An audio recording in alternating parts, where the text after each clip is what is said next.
আসসালামু আলাইকুম, সবাইকে জানাচ্ছি স্বপ্নে কিচেন ব্লগে আরেকটি নতুন রেসিপির আমন্ত্রণে। আজকে আপনাদের জন্য খুবই একটি মজার রেসিপি নিয়ে চলে আসলাম। আমার মনে হয় এই রেসিপিটা আপনাদের সবার কাছে অনেক অনেক ভালো লাগবে। আজকে আপনাদেরকে তৈরি করে দেখাবো garlic chilli sauce noodles recipe. অসাধারণ এই গার্লিক চিলি সস নুডলস রেসিপিটা অসাধারণ একটি রেসিপি। আসলে আমরা কিন্তু সবসময় নুডলস খেতে অনেক পছন্দ করি, তবে সাধারণত ডিম বা মাংস দিয়ে বা রান্না করে খেতেই বেশি পছন্দ করি। তবে আজকে এরকম তেমন কোনো রান্নার ঝামেলা ছাড়া এরকম একটি নুডলস যদি আপনি ঘরে তৈরি করেন, আমার মনে হয় পরবর্তীতে কোনো সময়ে আপনার মন চাইবে না নুডলস রান্না করে খাওয়ার জন্য। আর এই নুডলসটা কিন্তু খুবই ঝটপট রান্না করা যায়। অসাধারণ এই সস দিয়ে যে এত মজা হয় নুডলসটা, সেটা একবার না খেলে আপনি বুঝতে পারবেন না। তাহলে চলুন দেখে আসি কীভাবে তৈরি করছি আজকের এই মজাদার সসের নুডলসটা। প্রথমে আমি এখানে আগে থেকে গরম পানিটা বসিয়ে দিয়েছিলাম, আর এখানে দিয়েছি 4 প্যাকেট নুডলস। আপনি আপনার প্রয়োজন মতো যে কোনো পরিমাণে নুডলসটা সেদ্ধ করে নিতে পারেন। আমি এখানে নুডলসটা সেদ্ধ করে নিচ্ছি আগে থেকে। আপনি কিন্তু যে কোনো কোম্পানি বা বলতে পারেন লম্বা যে নুডলসটা সেটা দিয়েও কিন্তু করতে পারেন। এখন এই নুডলসটাকে খুব ভালোভাবে একটু সেদ্ধ করে নিতে হবে। আমি তাই নুডলসটাকে খুব ভালোভাবে গরম পানির সাথে মিক্স করে দিচ্ছি, আর একটু আগলা হয়ে যায় যেন, সেজন্য একটু হালকাভাবে ছাড়িয়ে দিচ্ছি।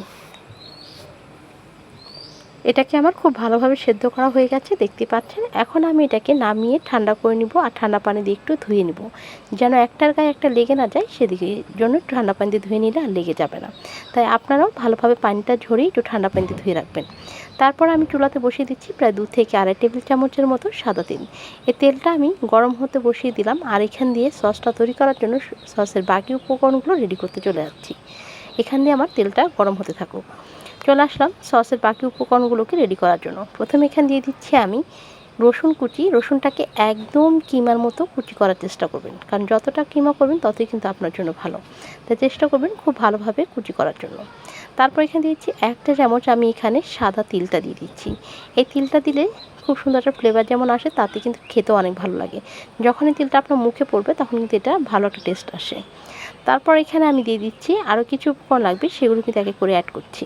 দিয়ে দিচ্ছি এখানে চিলি ফ্লেক্স প্রায় 1 চা চামচের মতো। তবে চিলি ফ্লেক্সটা কিন্তু আপনি আপনার পছন্দ মতো অ্যাড করতে পারেন। যে যেরকম ঝাল খাবেন সেই আন্দাজ মতো এখানে চিলি ফ্লেক্সটা অ্যাড করবেন। তবে এই নুডলসটা কিন্তু একটু ঝাল ঝাল হলে বেশি ভালো লাগে, তাই আমি একটা চামচের মতোই দিয়েছি। তারপর দিয়েছি এখানে সয়া সস 2 চা চামচের মতো। অবশ্যই সয়া সসটা দিতে হবে, এটা রেগুলার যে সয়া সসটা সেটাই দিচ্ছি, কোনো ডার্ক সয়া সস না। তারপর দিয়েছি 1 চা চামচের মতো এখানে ভিনেগার। এটা আমি সাদা ভিনেগার দিচ্ছি, অবশ্যই আপনারা সাদা ভিনেগার দিবেন। তারপর দিয়েছি এখানে স্বাদ মতো সামান্য পরিমাণ লবণ। আমার সয়া সসে কিন্তু অলরেডি লবণ দেওয়া আছে, তাই লবণটা পরিমাণটা বুঝে আপনাকে অ্যাড করতে হবে। আর একটা কথা, আপনি চাইলে কিন্তু এখানে হাফ চা চামচের মতো চিনি অ্যাড করতে পারেন, তবে আমি এখানে চিনিটা অ্যাড করছি না, কারণ আমার ঘরে ডায়াবেটিসের রোগী আছে, সেজন্য চিনিটা আমি অ্যাভয়েড করছি। আপনারা চাইলে এখানে সামান্য পরিমাণ একটু চিনি অ্যাড করতে পারেন। তারপর আমি এখানে নুডলসের যে মশলাটা সেটা কিন্তু এখানে দিয়ে দিচ্ছি। এটা কিন্তু অপশনাল, এটা আপনারা না দিলেও পারেন, তবে নুডলসের মশলাটা আমি ফেলে না দিয়ে এখানে দিয়ে দিলাম, তাতে কিন্তু খুব ভালো একটা টেস্ট আসবে। এখন সব কিছু একত্রে ভালোভাবে মিক্স করে আমি এক সাইড যে তেলটা গরম করে রেখেছিলাম, সেই তেলটা কিন্তু অনেকটা গরম হয়েছে। সবসময় চেষ্টা করবেন তেলটা যেন একদম ধোয়া ওঠা গরম হয়, তাহলে কিন্তু আপনার এই সসটা খুব ভালোভাবে তেল দেওয়ার সাথে সাথে অনেকটাই সেদ্ধ হয়ে যাবে। আর এখন দেখুন তেলটা দেওয়ার পর আমি তেলের সাথে খুব ভালোভাবে সসটাকে মিক্স করে নিচ্ছি। আর এর মধ্যে কিন্তু আমার সসটা কিন্তু একদম রেডি। দেখুন সসটা তৈরি করতে কিন্তু একটু বেশি সময় লাগেনি। এখন এখানে আমি যে নুডলসটা সেদ্ধ করে রেখেছিলাম সেই নুডলসটা অ্যাড করে দিচ্ছি।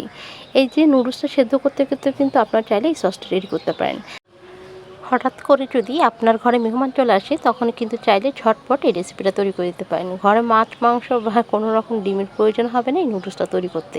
আর এটা এত মজা যে খেয়ে আপনারা কোনো অপশানই থাকবে না, সে আপনাকে প্রশংসা করতে একদম বাধ্য। তাই ঝটপট তৈরি করে নিতে পারেন এই রেসিপিটা। এখন খুব ভালোভাবে আমি সসের সঙ্গে নুডলসটাকে মিক্স করে নিচ্ছি, যেন কোনো অংশে বাকি না থাকে, সব দিকে সমানভাবে মশলাটা মিক্স হয়, সেদিকে অবশ্যই খেয়াল রাখতে হবে। এখন দেখতেই পাচ্ছেন খুব ভালোভাবে কিন্তু সসের সঙ্গে আমার নুডলসটা খুব ভালোভাবে মিক্স করা হয়ে গেছে। এখন যে কোনো একটা সার্ভিং ডিশে আমি এটাকে পরিবেশন করে নেব। এখন একটি সার্ভিং ডিশে আমি এটাকে সুন্দরভাবে পরিবেশন করে নিচ্ছি। আপনি আপনার পছন্দ মতো যে কোনো সার্ভিং ডিশে এটি সুন্দরভাবে পরিবেশন করে নিজে উপভোগ করতে পারেন, আবার চাইলে কিন্তু যে কোনো মেহমানকেও উপভোগ করতে দিতে পারেন। এই রেসিপিটা কিন্তু দেখতেও কিন্তু অনেক অসাধারণ, তাই খেতেও কিন্তু এটা দারুণ মজা।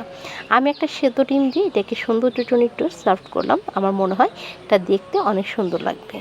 আপনারা চাইলে এরকম একটি সেদ্ধ ডিম দিয়েও কিন্তু এটা পরিবেশন করতে পারেন, চাইলে আবার ডিম পোস্ট করেও এটাকে পরিবেশন করতে পারেন, আবার এমনিতেও এটা খেতে পারেন। খুবই একটি মজার রেসিপি।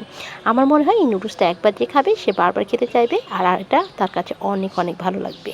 রেসিপিটা আপনাদের কাছে কতটুকু ভালো লাগলো অবশ্যই জানাতে ভুলবেন না। চ্যানেলটাকে নতুন হয়ে থাকলে চ্যানেলটাকে সাবস্ক্রাইব করতে একদমই ভুলবেন না। পাশে থাকা বেল আইকনটা বাজিয়ে দিয়ে নোটিফিকেশন অন করে দেবেন। সেক্ষেত্রে স্বপ্নের কিচেন ব্লগের এরকম নতুন নতুন রেসিপি সবসময় আপনার কাছে সবার আগে পৌঁছে যাবে। দেখা হবে হয়তো আর কোনো নতুন নতুন রেসিপি নিয়ে। এই পর্যন্ত ভালো থাকবেন, সুস্থ থাকবেন, আর আমাদের জন্য দোয়া করবেন। আজকের মতো এই পর্যন্তই। আল্লাহ হাফিজ, আসসালামু আলাইকুম।